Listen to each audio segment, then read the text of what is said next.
तृतीयपंथी third gender ज्यावेळेस असा शब्दप्रयोग आपण करतो तर उपस्थितांच्या भुवया उंचवतात. मित्रांनो, या घटकाकडे एक वेगळ्या सामाजिक दृष्टिकोनातून पाहिलं जातं. पण हे तृतीयपंथी निर्माण कसे होतात याच्या मागचं वैज्ञानिक कारण नक्की काय आहे हे या व्हिडिओच्या माध्यमातून आपल्याला सविस्तर असं समजून घ्यायचं. मी जितेंद्र साळ आपल्या सगळ्यांचं स्मार्ट व्हिजन यूट्यूबवरती स्वागत करतो. मित्रांनो, तृतीयपंथी ही जी संकल्पना आहे ती समजून घेण्यासाठी थोडंसं आपल्याला बेसिक पाहावं लागेल. मुळात थर्ड जेंडर तृतीयपंथी आपण ज्याला म्हणतो, पण हे कसं ठरतं तर हे ठरतं आपल्या लिंगावरून. लिंग ज्याला आपण जेंडर असं म्हणतो. काय म्हणतो? जेंडर. तर सर्वसाधारण लिंग जर पाहिली तर ती दोन प्रकारची आहेत, एक मेल आणि फिमेल. बरोबर. फर्स्ट वन ज्याला आपण म्हणूयात मेल. मेल म्हणजे पुरुष.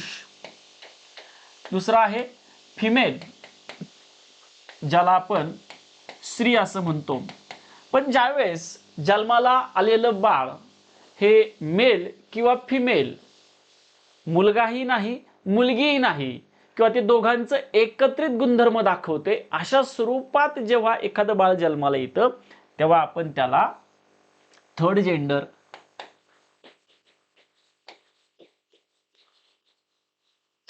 असं काय म्हटलं. जेंडर दोन असतात. सपोज हा फर्स्ट, हा सेकंड, मग हा थर्ड, म्हणून याला थर्ड जेंडर तृतीयपंथी असं म्हटलं जातं. मग तो पुरुष प्लस स्त्री अशा प्रकारचे एकत्रित गुणधर्म दाखवणारा, मेल प्लस फिमेल अशा प्रकारचे एकत्रित गुणधर्म दाखवणारा अशा स्वरूपाचा असू शकतो. बरोबर. मग ही लिंग निश्चिती कशी होते हे पहिलं आपण समजून घेऊयात आणि मग त्याच्या मागची तुम्हाला वैज्ञानिक कारण समजतील. बरोबर. चलो मित्रांनो, ही लिंग निश्चिती कशी होते, लिंग निश्चिती कशा स्वरूपाची होत असते, म्हणजे मुलगा का मुलगी जन्माला येणार आहे हे कसं ठरतं तर हे लक्षात घ्या. जेव्हा गर्भधारणा होते, गर्भधारणेच्या पहिल्या 3 महिन्यामध्ये जेव्हा मातेच्या गर्भामध्ये जे बाळ असतं तेव्हा त्याच्या पहिल्या 3 महिन्यामध्ये त्याचं जेंडर ठरत असतं. बरोबर. मग ही लिंग निश्चिती कशी होते तर लिंग निश्चिती होत असते मित्रांनो गुणसूत्राच्या आधारे. गुणसूत्र ज्याला क्रोमोझोम्स या अर्थाने ओळखलं जातं, ज्याला जीन, जीनस, म्हणजे थोडक्यात आपला जो डीएनए असतो त्या डीएनएचा छोटासा तुकडा ज्याला क्रोमोझोम, गुणसूत्र असं म्हटलं जातं, या गुणसूत्रावरून लिंग निश्चिती ठरत असते.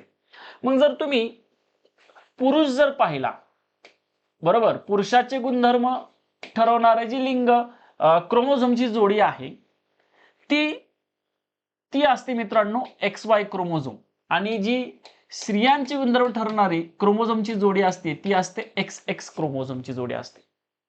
स्त्री असो नाही तर पुरुष असो, दोघांमध्ये 46 गुणसूत्र असतात. बरोबर. मग हे आपण जन्माला कसे येतो तर ते बघा. मुळात आपली आई आहे, या आईकडे टोटल गुणसूत्र किती आहेत? 46. आपले वडिलांचे गुणसूत्र किती आहेत तर 46 गुणसूत्र आहेत. मग जेव्हा आपण जन्माला येतो तेव्हा 46 पैकी आईचे 23 आणि वडिलांचे 23 असं एकत्रित 46 गुणसूत्रांचे आपण जन्माला येत असतो. मग हे जन्माला येत असताना हा आपण जे जन्माला आलो तो मुलगा आहे का मुलगी आहे ते कसं ठरतं तर ते हे गुणसूत्रावरून ठरत असतं. मग आता हे कसं आहे बघा, म्हणजे तुमच्या लक्षात येईल की संतती जी आहे, म्हणजे मुलगा का मुलगी हे कसं ठरतं. स्त्री म्हटलं तर तिच्यामध्ये गुणसूत्र आहेत XX. स्त्री म्हणजे थोडक्यात आपण आई असं समजूयात आपली. बरोबर. आणि पुरुष म्हणजे वडील असं समजूयात, त्याच्यामध्ये असतात XY क्रोमोझोम्स. मग इथून X क्रोमोझोम्स येणार आहे. बरोबर. आणि इथून X पण येऊ शकतो. याचा अर्थ हा आई मधला X आणि हा वडिलांमधला X, XX क्रोमोझोम्स म्हणजे कोण तर इथं मुलगी जन्माला येणार आहे. तर आईकडचा X आणि वडिलांकडचा Y तेव्हा मुलगा जन्माला येणार आहे. लक्षात घ्या. म्हणजे लिंग निश्चिती ही मुख्यतः नाही तर लिंग निश्चिती ही वडिलांच्या Y गुणसूत्रावरून ठरत असते. तुम्हाला असं वाटेल दोन्ही X स्त्रीचे आले आईचे आले तर असं होत नाही मित्रांनो. कारण मुळात मानवामध्ये सेक्सुअल रिप्रोडक्शनचा प्रकार आहे, लैंगिक प्रजननाचा प्रकार आहे, ज्याच्यामध्ये एक गुणसूत्र आईचं म्हणजे स्त्रीचं तर दुसरं गुणसूत्र वडिलांचं म्हणजे पुरुषाचं असतं, तेव्हाच काय येत असते, मुलाचा किंवा मुलीचा जन्म होत असतो. अशा स्वरूपात मुलगी किंवा मुलगा जन्माला येत असतो. मग आता हा थर्ड जेंडर नक्की प्रकार काय आहे, याची वेगवेगळी कारणं आहेत. त्याच्यातलं जेनेटिक डिसऑर्डर आपण सगळ्यात पहिला मुद्दा बघूयात, ज्याला आपण अनुवंशिक काय म्हणूयात, रोग म्हणूयात. बरोबर. तर पहा, जो मानव आहे ह्या मानवामध्ये टोटल 46 गुणसूत्र असतात. किती? 46. जोड्या जर पाहिला तर 23 जोड्या असतात, लक्षात घ्या. याच्यातल्या सुरुवातीच्या 22 जोड्या असतात ह्या अलिंगी असतात, असेक्सुअल आहेत, म्हणजे जे आपलं लिंग निश्चित करत नाहीत, जे मेलमध्ये पण सारखे आहेत आणि फिमेलमध्ये पण सारखे आहेत. तर ही 23वी जी जोडी असते ही मात्र लिंग निश्चित करते. काय निश्चित करते? लिंग निश्चित करते. कळतंय का? मग ती कोण? तर ती XX किंवा कोण आहे, XY ही 23वी जोडी आहे. म्हणजे जी फिमेल असेल तर XX आणि मेल असेल तर XY, लक्षात घ्या. ओके, याच्यावरनी काय होत असतं, लिंग निश्चिती होत असते. आता मग ह्या अनुवंशिक रोगांमध्ये नक्की काय होतं, इथं मुख्यतः 2 प्रकारचे आजार तुम्हाला दिसतील, रोग दिसतील. त्याच्यातला पहिला जो आहे तो आहे मित्रांनो टर्नर सिंड्रोम, ज्याला मराठीमध्ये नपुंसक स्त्री असं म्हटलं जातं. म्हणजे अशी स्त्रीच आहे पण ती नपुंसक आहे, म्हणजे जिला मूल बाळ होत नाही अशी स्त्री आहे. कळतंय? जिच्यामध्ये परिपूर्ण असे महिलांचे गुणधर्म नाहीत अशी ही स्त्री आहे, लक्षात घ्या. मग हे असं का होतं, याच्या मागचं कारण बघा.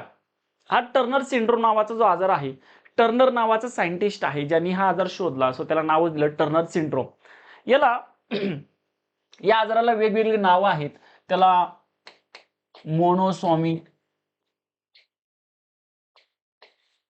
मोनोसॉमी ऑफ एक्स म्हटलं जातं.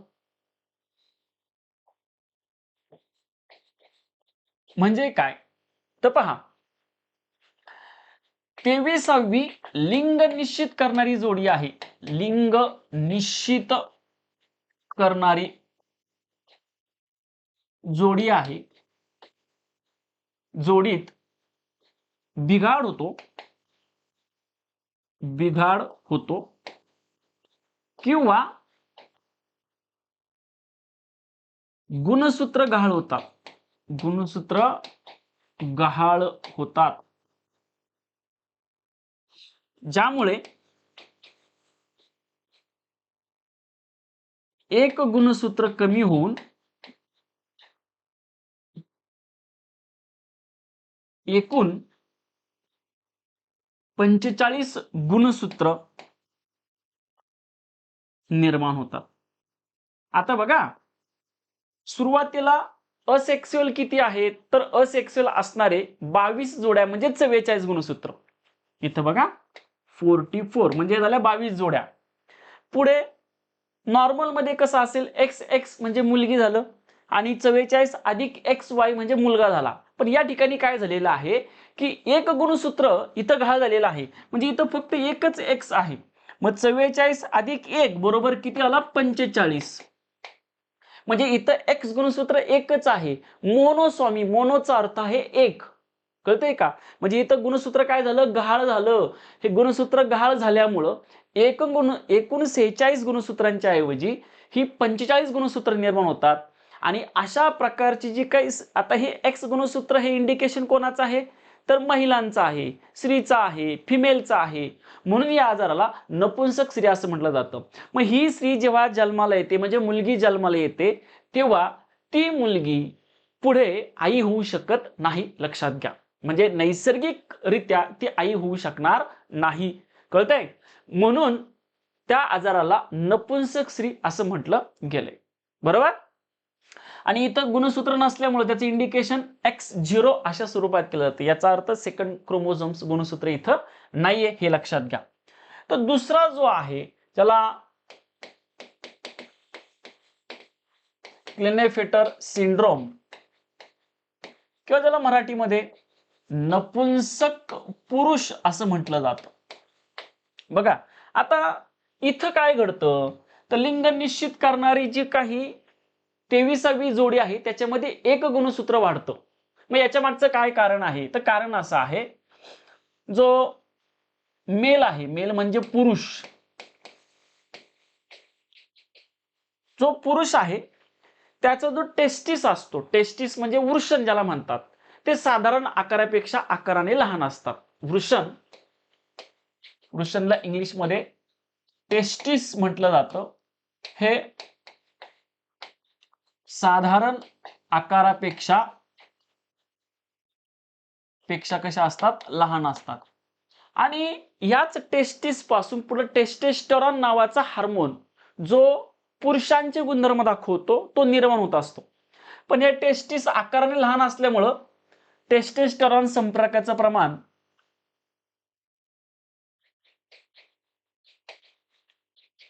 टेस्टेस्टेरॉन संप्रेरक आहे, प्रमाण कसं होतं, कमी होतं. मग आता टेस्टेस्टेरॉन संप्रेरकाचं प्रमाण कमी झाल्यामुळं जो पुरुष आहे त्याच्यातले पुरुषी गुणधर्म कमी होतात. लक्षात घ्या, पर्यायाने काय आले, हा जो काही पुरुष आहे त्यातले पुरुषी गुणधर्म जे आहेत, म्हणजे मेलचे कॅरेक्टर, म्हणजे जसं की पुरुष म्हणलं तर कठोर, त्याला दाढी मिशी येणे, आवाज घोगरा होणे, आलं लक्षात, हे मेलचे कॅरेक्टर आहेत. लक्षात घ्या. ओके, पुरुषी गुणधर्म काय होतात, कमी होतात. आणि पुरुषांचे गुणधर्म कमी झाल्यामुळं असा जो पुरुष आहे ज्यामध्ये महिलांचे गुणधर्म येतात, महिलांचे गुणधर्म येतात. जसं की एखादा पुरुष आहे त्याची छाती महिलांसारखी फुगलेली असते, ज्याला गायनेकोमॅस्टिया असं म्हटलं जातं. काय म्हणतात त्याला, गायनेकोमॅस्टिया असं म्हटलं जातं. मग आता इथं झालं काय, ही जी काही लिंग निश्चित करणारी 23वी जोडी असते, 23वी जी काही लिंग निश्चित करणारी जोडी असते,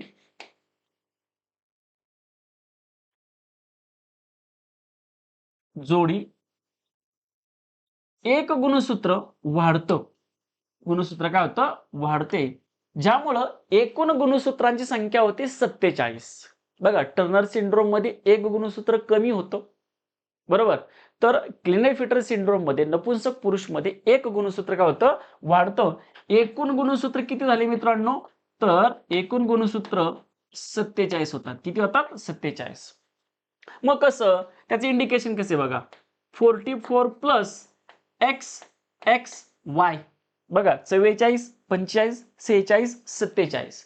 आता जर तुम्ही हा एक्स एक्स पाहिला तर तुमच्या लक्षात येईल की हे फिमेलचे गुणधर्म आहेत, आणि एक्स वाय जर पाहिला तर ते मेलचे गुणधर्म आहेत. म्हणजे इथं हा असा पुरुष आहे की ज्याच्यामध्ये पुरुषाचे पण गुणधर्म आहेत आणि महिलांचे पण गुणधर्म आहेत. त्याला नाव दिले नपुंसक पुरुष, ज्याला क्लिनेफिटर सिंड्रोम या नावाने ओळखलं जातं. आलं लक्षात. सो टोटल क्रोमोझोम्स किती आले, 47. किती आले, 47.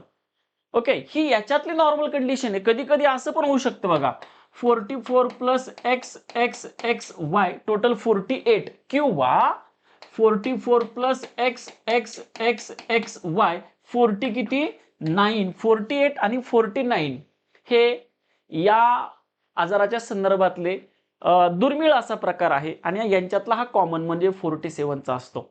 म्हणजे जे काही लिंग निश्चिती करणारे जे काही 23व्या गुणसूत्राची जोडी आहे त्याच्यामध्ये बिघाड होतो, आणि हा बिघाड झाल्यामुळं काय होतंय, तर एक गुणसूत्र वाढतात किंवा कमी होतात, ज्याचा परिणाम तृतीयपंथी थर्ड जेंडरच्या निर्मितीवरती होत असतो.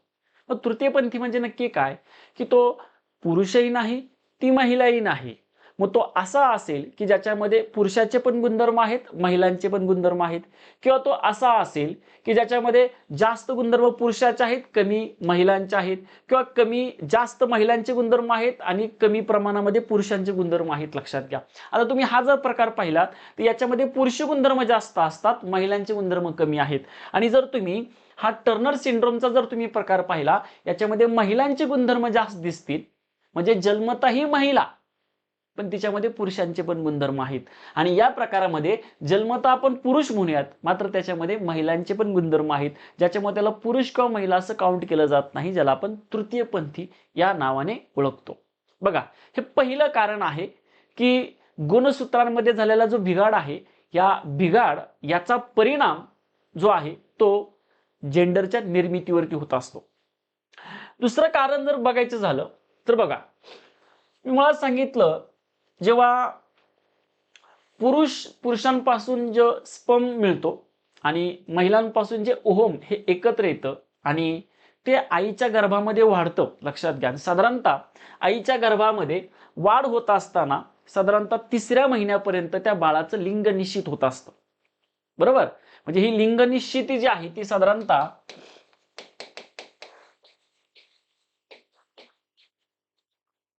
आईचा जो काही गर्भ आहे, आईच्या गर्भात साधारणतः सांगितलं 3 महिन्याचा जो काही कालावधी आहे या दरम्यान होत असतं. बरोबर, आता होतं काय, याच्या मागचं दुसरं कारण, हे आधी आपण जे पहिलं कारण बघितलं ते जेनेटिक डिसऑर्डर होते, अनुवंशिक गुणसूत्र जी आहे त्या गुणसूत्रामध्ये झालेला बिघाड होता. दुसरं कारण असं आहे की जेव्हा बाळाचं लिंग निश्चित होत असतं, म्हणजे साधारणतः ते बाळ आहे 3 महिन्याच्या अलीकडचं आहे, त्यावेळेस चुकीचे औषधे, चुकीची काय औषधे कळते, त्याचप्रमाणे जो आहार आहे त्या आहारामध्ये चुकीच्या प्रकारचा आहार, त्याच्यामध्ये साधारणतः रासायनिक पदार्थांचा वापर जास्त आहे, फास्ट फूड आहे वगैरे वगैरे वगैरे, ह्या सगळ्या गोष्टी यांच्या अंतर्गत येतात. बघा, चुकीचे औषधे, आहार यांचा परिणाम जो आहे तो त्या बाळाच्या लिंग निश्चितीवरती होतो. बरोबर, आणि त्याचा परिणाम मित्रांनो थर्ड जेंडर म्हणजे ते बालक जे आहे ते मुलगा किंवा मुलगी असं दोन्ही नसून ते तृतीयपंथी असायची शक्यता असू शकते. लक्षात घ्या. बरोबर, त्याचप्रमाणे गर्भावस्था आहे त्या दरम्यान म्हणजे बाळाचं लिंग निश्चित व्हायच्या आधी जर त्याला मार लागला, लक्षात घ्या, गर्भावस्थेत अपत्यास मार लागणे,